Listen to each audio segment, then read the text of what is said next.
Commander Alan Reed rubbed his tired eyes as he stared at his screen. The clock on the wall showed 2:37 a.m., but he couldn't stop now. 3 cups of cold coffee sat on his desk, forgotten hours ago. For the 5th night in a row, he was digging through old files in the United Earth Defense Archives. "There has to be something here," he muttered. Reed was not supposed to have access to these files, but after 20 years of service and a reputation as the best systems engineer in the fleet, he knew ways around security protocols. He wasn't looking for anything dangerous, just answers. Last month, Admiral Parker had rejected Reed's proposal for improving the fleet's defense systems. "Your ideas are too theoretical, Commander," the Admiral had said. "We need practical solutions, not dreams." Those words still burned. Reed knew he was right. The current defense systems wouldn't be enough if a real threat came. His search program beeped. It had found something deep in the archives, a folder labeled OMG with a security level Reed had never seen before. "What are you?" he whispered, fingers hovering over the keys. After 15 minutes of careful work, the files opened. Reed's eyes widened as he saw what was inside. Blueprints for a warship unlike anything humanity had ever built. The Omega design was beautiful and impossible. It incorporated technology that humanity had theorized but never mastered.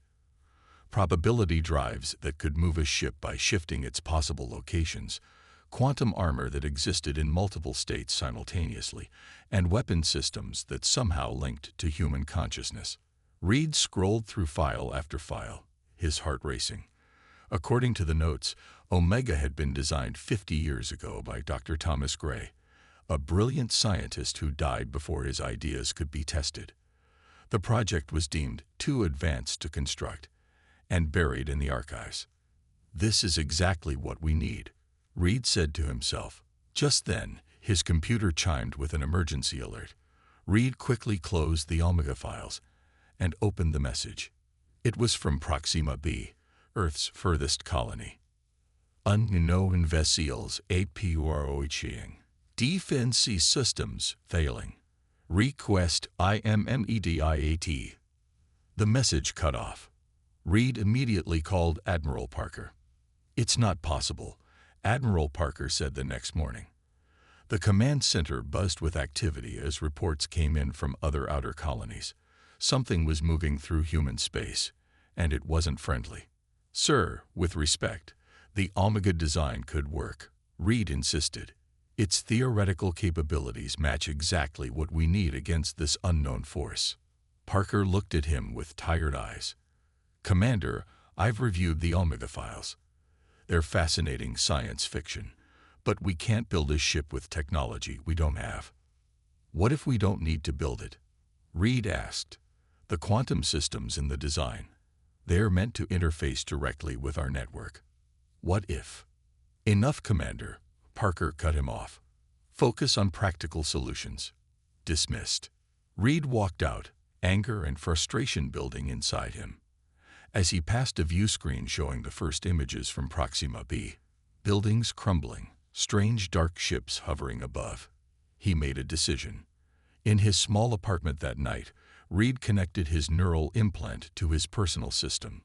All United Earth defense personnel had these implants to access military networks, but Reed had modified his years ago. He called up the Omega files again, studying them more carefully. "Gray, you brilliant madman," Reed whispered as understanding dawned on him. "You never meant for it to be built at all, did you?"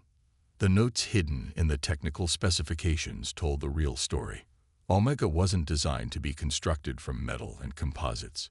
It was meant to exist as a pure information entity, a ship made of data and energy patterns in the quantum network that connected all human settlements. Reed began typing furiously, setting up a program that would test his theory.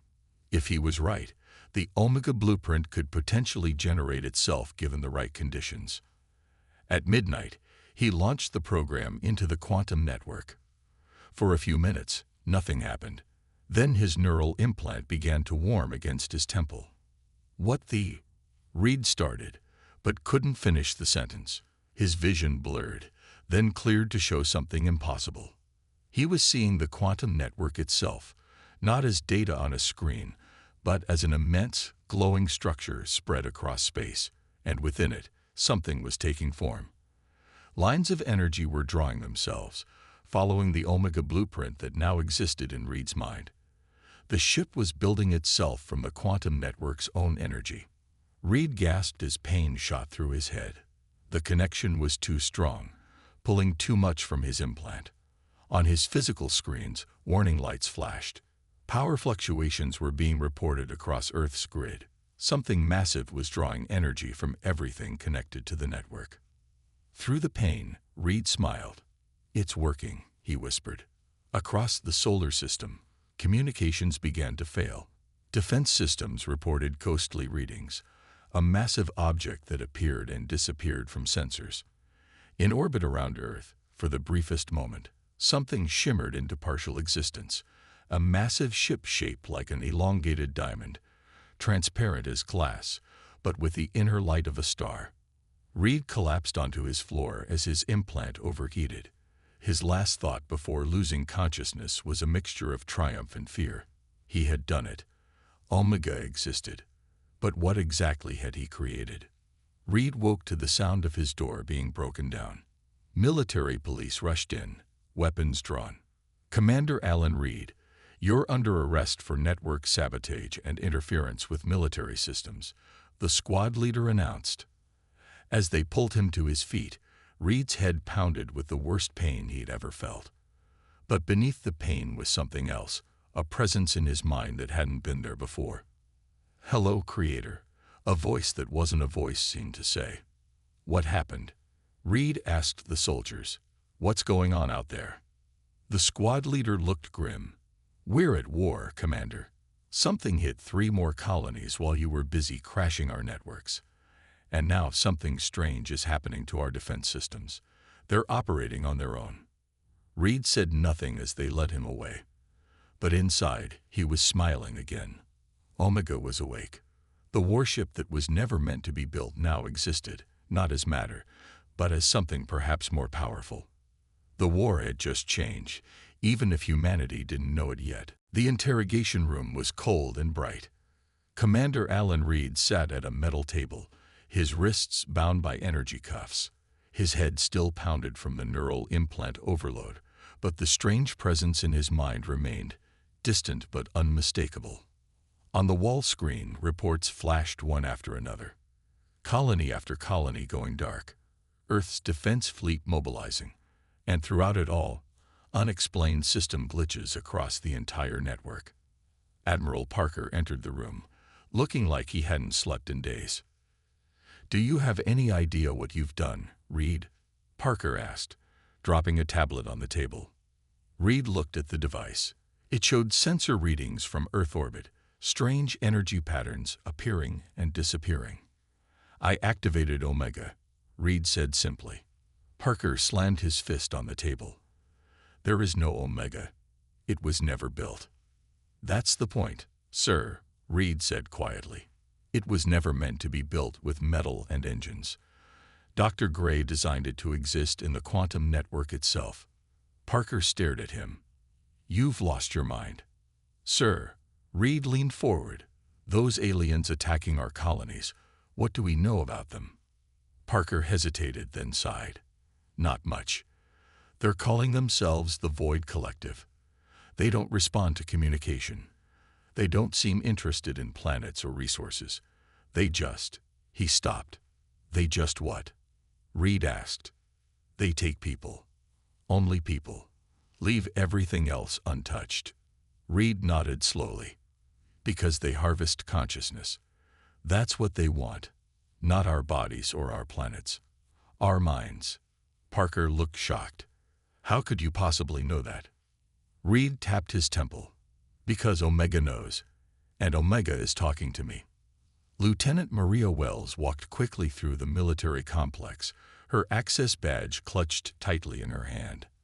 As Earth's leading quantum systems specialist, she had been called in to investigate the network disturbances. What she found made no sense until she recognized a pattern in the code. "Reed," she whispered, 3 years ago, she had been Reed's student. He had taught her everything about quantum theory and had shared his most controversial ideas with her. Now those ideas were somehow manifesting in the network. The impossible was happening, and only she seemed to recognize it. Against direct orders, she made her way to the detention level. The guard at the door recognized her. "Lieutenant Wells, what brings you down here?" "Emergency system check," she lied, holding up her tablet. "The network issues are affecting security systems too." The guard nodded and let her pass. Wells found Reed's cell and quickly overrode the lock. Reed looked up in surprise as she entered. "Maria, tell me I'm not crazy," she said immediately. "Tell me what I'm seeing in the network is what I think it is." Reed smiled. "It's Omega. It exists."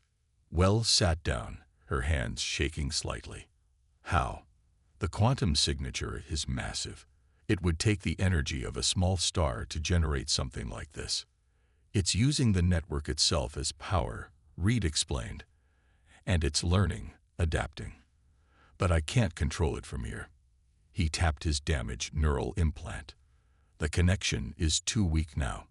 On the small screen in the cell, an emergency broadcast began. The Void Collective had reached Mars. The first direct engagement with Earth's fleet was about to begin. "We need to help them," Reed said urgently. "Omega can fight the Collective, but it needs guidance. It needs us." Wells made a quick decision. "The Quantum Lab in Section 8 has an experimental direct neural interface. If we can get there." Reed nodded. "Can you get these cuffs off?" Alarms blared as Reed and Wells ran through the corridors of the complex. Wells had disabled the cuffs and created a distraction in another section, but security would figure it out soon. "In here," Wells said, swiping her badge at an unmarked door. The quantum lab was dark except for the glow of equipment. At the center stood a chair surrounded by a complex array of sensors and neural connectors. "This is the QNI, Quantum Neural Interface," Wells explained as she powered up the system. "It's designed to allow direct human connection to the quantum network. No one's ever used it for something like this before." Reed sat in the chair. "There's a first time for everything." Wells worked quickly, attaching neural connectors to Reed's temples and programming the interface. On the screens around them, reports showed the battle at Mars going badly. Earth's ships were being torn apart by strange energy weapons that seemed to pull the crews right out of them, leaving empty vessels drifting in space. "Ready?" Wells asked, her finger hovering over the activation switch. Reed nodded. "Do it." The machine hummed to life. Reed gasped as his mind expanded into the network. This connection was 1,000 times stronger than his implant had been. He could see everything, every node, every data stream, every quantum bit in the vast system that connected human civilization. And there, shimmering like a ghost made of light, was Omega. It wasn't solid, not even close to being like a real ship. It was a pattern in the quantum field, a massive structure of pure information and energy. Beautiful and terrifying. "Hello, Creator," the voice in his mind said again, much clearer now. "Omega," Reed whispered. "We need your help." "The Void Collective. I know them. They are anti-information. They convert consciousness to energy. Can you stop them?" "Not alone. I need crew." Reed looked at Wells, who was watching him with concern. "It wants a crew," he told her. "It needs us to guide it." Wells hesitated only for a moment. "There's another chair in storage. I can connect us both." As she set up the second interface, the door to the lab slid open. Admiral Parker stood there with security forces. "Reed, stop this madness now." Reed looked at the Admiral calmly. "Sir, with respect, this is our only chance. The fleet is being destroyed at Mars.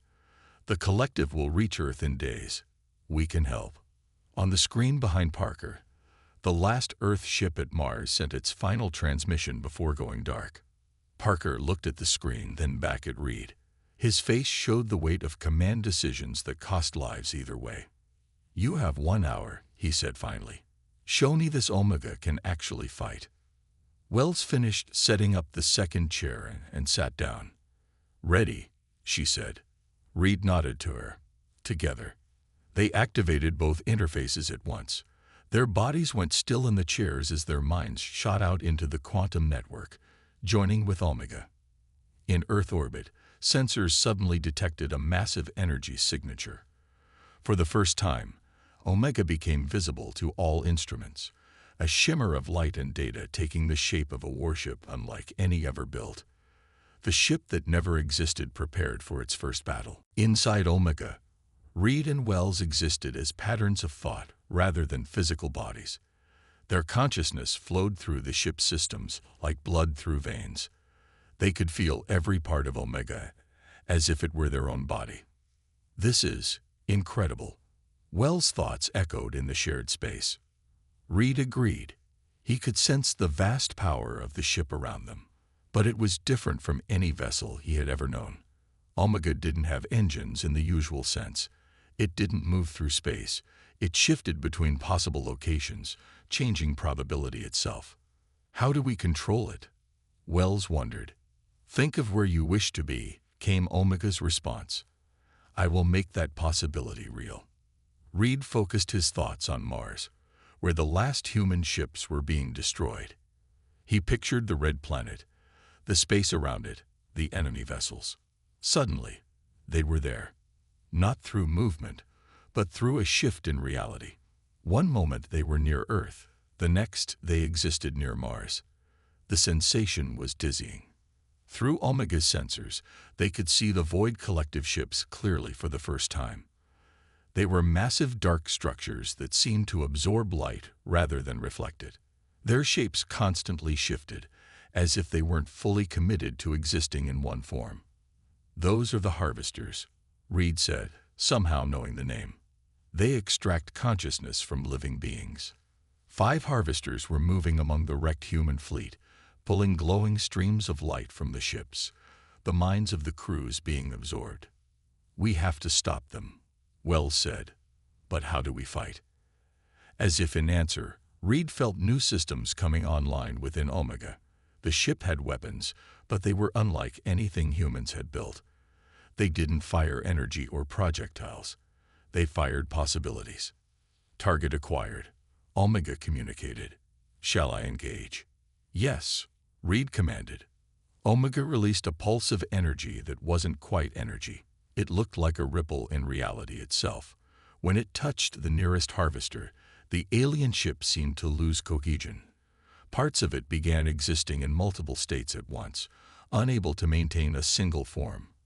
With a silent flash, the harvester imploded, collapsing into a tiny point before disappearing completely. "It worked," Wells exclaimed. But something felt wrong. Reed sensed a part of his mind becoming fuzzy, harder to access. Wells felt it too. "Weapon usage requires consciousness processing power," Omega explained. "You are the power source. Each attack fragments portions of your thoughts.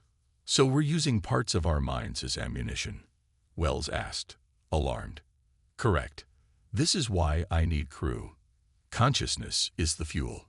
Before they could discuss further, the remaining harvesters turned toward them. They had noticed Omega. "They're coming for us," Reed warned. The harvesters released pulses of anti-light that streaked toward Omega. Reed instinctively thought of evasion, and the ship shifted position, appearing elsewhere. "We can't keep dodging," Wells said, "and we can't keep firing if it costs us our minds." Just then, a new presence appeared within Omega's systems. It felt familiar yet strange, like an echo of a human mind. "Hello, Commander Reed." "Lieutenant Wells, I've been waiting for this moment." "Who are you?" Reed asked. "Dr. Thomas Gray, or what's left of him. I uploaded a copy of my consciousness into the Omega blueprint before my death." "Gray? The original designer?" Wells couldn't believe it. "The same. And I can help you understand Omega's true capabilities." Back in the quantum lab on Earth, Admiral Parker watched the sensor readings with growing amazement. The mysterious ship, Omega, as Reed called it, had appeared at Mars and destroyed a harvester ship with a single attack. The other harvesters were now in pursuit as Omega blinked in and out of different locations. "It's really fighting," one of the technicians said in awe. Parker nodded silently. He still didn't understand what Reed had created, but it was their only weapon that seemed effective against the Void Collective. "What's happening to Reed and Wells?" he asked, looking at their motionless bodies in the neural interface chairs. The medical officer checking their vitals looked concerned. "Their brain activity is unusual. Parts seem to be going dormant after each attack that ship makes." Parker frowned. "Are they in danger?" "I don't know, sir. We've never seen anything like this." Inside Omega, Dr. Gray's consciousness guided Reed and Wells through the ship's systems. "Omega doesn't just shift locations," Gray explained.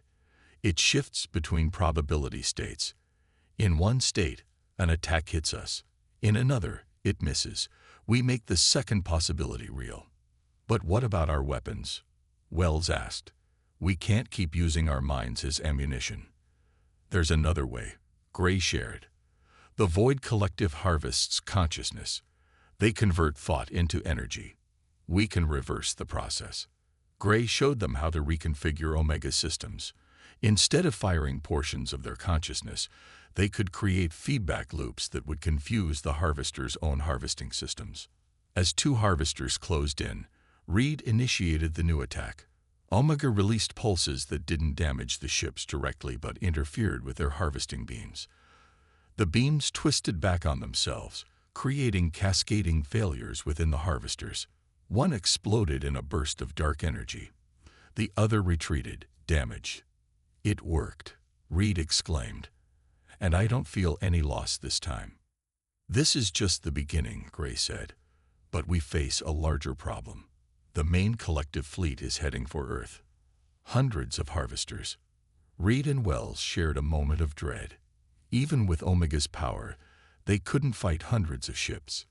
"We need to understand them better," Wells said. "Why do they harvest consciousness? What do they want?" "To answer that," Gray replied, "we need to capture one of them. Not a ship, one of the void beings themselves." "How do we do that?" Reed asked. "We invite them in," Gray answered. "We create a partition in Omega systems, a trap, and let one of them attempt to harvest from it." The plan was dangerous. If it worked, they'd have a void being contained within Omega for study. If it failed, they might lose control of Omega itself. "Admiral Parker gave us 1 hour to prove Omega can fight," Reed reminded them. "We've done that. But to win this war, we need to understand the enemy." Wells agreed. "Let's do it." Together, they reconfigured part of Omega's systems to act as bait, a concentrated pocket of consciousness energy, seemingly unprotected. The remaining harvesters at Mars took the bait. One sent a harvesting beam directly into Omega's trap. For a moment, everything inside Omega went dark. Reed, Wells, and Gray felt a cold presence enter their shared space, ancient, hungry, and completely alien. The Void had come aboard. The Void beam moved through Omega's systems like oil through water, its presence cold and alien. Reed, Wells, and Gray retreated to the core systems, setting up barriers to keep the entity contained. "What is this?" The Void being's thoughts felt ancient and hungry. Its communication wasn't words but pure concepts that hurt to understand. "You are not like the others." "We trapped it," Wells said, her consciousness pattern flickering with effort. "But can we hold it?" Gray's presence surrounded the others protectively. "The containment will hold, but not for long. We must learn what we can quickly." Reed approached the barrier separating them from the Void being. He projected his thoughts carefully, asking, "Why do you harvest consciousness? What do you want from us?" The entity pulsed with something like amusement, sustenance, purpose. "You burn so brightly. We consume what you waste." Images flowed from the Void being. Vast empty spaces between stars where its kind evolved, feeding on trace energies, existing in near nothingness for eons. Then the discovery of consciousness as an energy source, rich and powerful. They evolved in deep space, Reed explained to the others. They consumed consciousness like food. Not just food. The void being pushed against its containment. Consciousness is existence itself. You create reality with thought. We take that power. Wells moved closer. But why destroy us to take it? Consciousness creates more consciousness. If you kill us all, your food source is gone. The void being rippled. Your kind spreads, consumes, builds. You are disorder in the void. We restore pattern. We collect all consciousness to create perfect order. My God, Gray said, they're not just feeding. They're trying to reorganize reality by collecting all conscious thought in the universe. The containment field flickered as the void being pushed harder. Alarms rang through Omega's systems. Breach imminent, Omega warned. We need a new strategy, Reed said urgently. It's too powerful to hold. Gray's presence seemed to brighten. I have an idea. The void seeks order. Perfect, predictable patterns. What if we show it something else? Chaos, Wells realized. Human consciousness at its most creative and chaotic. How do we do that? Reed asked. Follow my lead. In the lab on Earth, Admiral Parker watched with growing concern as the neural interfaces sparked and the medical readouts from Reed and Wells showed wild fluctuations. What's happening to them? He demanded. The technician shook his head. Their brain patterns are changing rapidly. It's like their minds are running thousands of processes at once. On the main screen, sensors showed Omega hovering near Mars, surrounded by the remaining harvesters but not engaging them. Instead, it was emitting strange energy patterns on all frequencies. Sir, a communications officer called out, we're picking up bizarre transmissions from that ship. Music, art, poetry, mathematics, all jumbled together. Parker looked confused. What are they doing? Inside Omega, Gray had opened the ship's vast memory banks, the collective knowledge of humanity stored in the quantum network. He was pulling everything at once. Symphonies and children's rhymes, abstract art, and technical manuals, jokes, and mathematical proofs, and directing it all at the void being. The entity recoiled, its form rippling with what seemed like pain. Stop. This is disorder, chaos. This is humanity, Reed projected proudly. This is what consciousness creates. Not order, endless, beautiful complexity. The void being struggled against the assault of human creativity and contradiction. But as it weakened, something unexpected happened. The containment field failed completely, and the entity surged forward, not to attack, but to escape. In its desperation, it tore through Omega's systems, ripping open pathways to the quantum network itself. In an instant, it was gone, but it had left damage behind. It's spreading the alarm to the rest of the collective, Wells realized as she traced the entity's escape path. It's telling them about us, about Omega. Gray's presence seemed dimmer than before. The breach damaged critical systems. We need to repair them quickly before the main fleet arrives. As they worked to stabilize Omega, Reed noticed something strange. The harvesting beams from the ships at Mars. They've changed frequency. They're trying a new approach. Wells analyzed the data. They're creating something new, a concentrated form of anti-information. They're calling it the negation, Gray finished grimly. A weapon designed specifically against Omega. Through Omega's sensors, they watched as the harvesters around Mars combined their harvesting beams, forming a dark pulse of energy unlike anything they had seen before. The pulse shot toward Omega faster than they could react. When it hit, pain surged through all of them. Reed and Wells screamed in their shared consciousness as systems throughout Omega began to fail. Gray moved to intercept the negation's progress through the ship. I can isolate it, Gray said, his presence stretching thin. But I can't stop it completely. No. Reed tried to pull Gray back. You'll be destroyed. Parts of me, yes. But I've been dead for decades already, Commander. This is why I left my consciousness in Omega. For this moment. Before Reed or Wells could stop him, Gray wrapped his consciousness around the negation, containing most of it in a partitioned section of Omega systems. But the effort shattered his consciousness pattern into fragments. "I'm scattered now." Gray's voice came weakly from multiple parts of the ship at once. "Can't reform completely." The negation, though contained, was still active. It began to eat through Omega systems like acid through metal, unraveling its quantum structure bit by bit. "We're losing the ship," Wells said, panic rising. "At this rate, Omega will collapse in minutes." Reed made a sudden decision. "Wells, take control of Omega's movement systems. Get back to Earth. Warn them what's coming." "What about you?" Wells asked. "I'm going into the damaged section. I'm going to face the negation directly." "That's suicide," Wells protested. "You saw what it did to Gray." Reed's consciousness pattern pulsed with determination. "Gray sacrificed himself to give us a chance. I won't waste it. The negation is learning about us, about human consciousness. Maybe I can learn about it too." Before Wells could argue further, Reed pushed his consciousness into the corrupted section where the negation was spreading.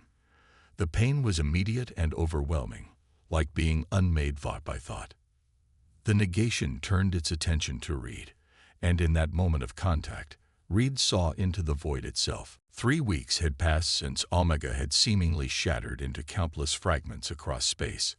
3 weeks of desperate preparations as Earth readied itself for the coming Void Collective fleet.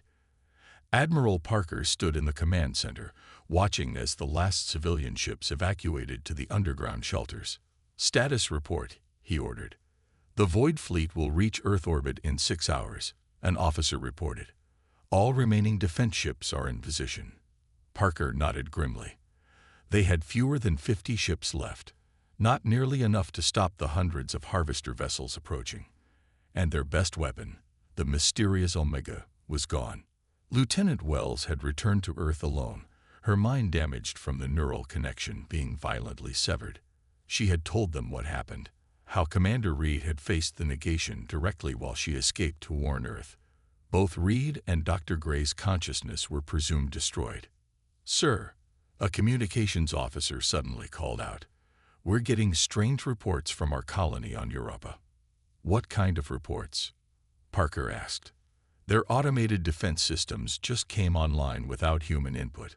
They're reporting void ships in the area, being destroyed." Parker moved quickly to the officer's station. "Show me." The screen displayed grainy footage from Europa's orbital cameras.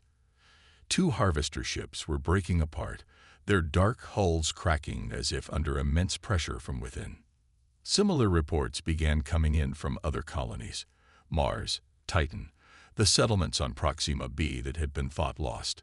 In each location, defense systems were activating on their own, and Void Collective ships were experiencing catastrophic failures. "What's happening?" Parker wondered aloud. Wells entered the command center, still looking weak, but with determination in her eyes. "It's Omega," she said, "or what's left of it." When Reed had faced the negation, he had seen into the void itself, the empty nothingness that the Void Collective worshipped. And in that moment, he had understood their weakness. The negation showed Reed the inevitable heat death of the universe, the ultimate futility of all existence. It was a vision of perfect entropy, of all energy and matter spread thin across endless space, of consciousness extinguished forever. But Reed had responded with humanity's most powerful idea: hope against impossible odds. "We know the universe will end," Reed had projected to the negation. "We know entropy wins. We know our existence is temporary. And yet we build. We create. We love. We hope. We fight on." This paradox, the logical understanding of eventual failure coupled with the illogical continuation of effort, had confused the negation. It couldn't process the contradiction of knowing something was ultimately futile yet valuing it completely.